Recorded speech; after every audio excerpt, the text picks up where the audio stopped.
hiding place is also guarded by a spring-loaded, crunching dagger blade that flies out the moment the rock flap is lifted, punching itself into the face or chest of the person opening the door. The blade is coated with the green blood oil that has lost much of its potency.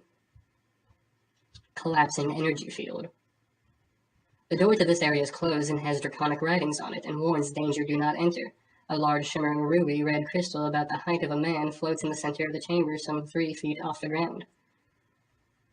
The ruby red crystal is the remnant of an energy field that once held a minor devil.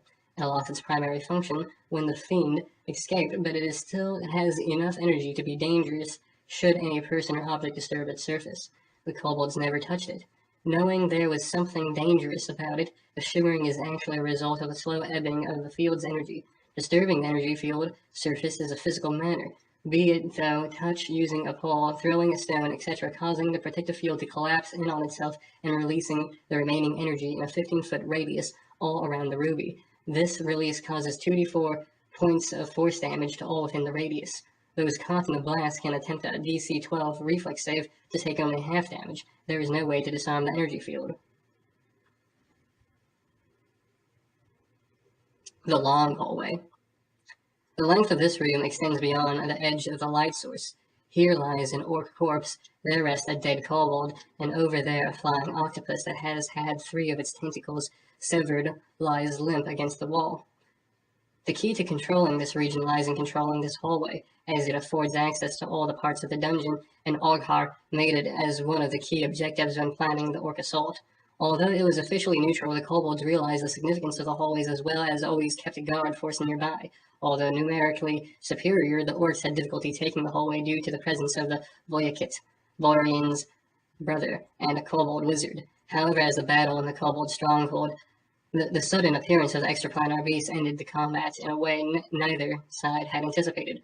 Numerous humanoid and bestial dead lie in the hallway, including orcs, kobolds, a couple of Crimshar, fiendish sturges, fiendish dark vandals, and even some fiendish dire rats. Given the prominence of this place and numerous paths for access, you should roll for random encounters. Kobold guard post. This room is completely empty. Although neutral by agreement, the kobolds kept a regular group of guards here to keep an eye out of what was going on in room A49. When the orcs attacked, all the guards joined the battle in the hallway. This room has nothing in it.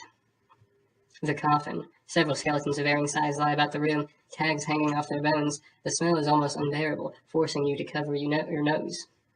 Given the isolated location of the room, it is ideal for disposing of bodies. All manner of humanoid and beast have been thrown here over the centuries, creating a distinct pile of bones and rotting flesh. Secret throne room.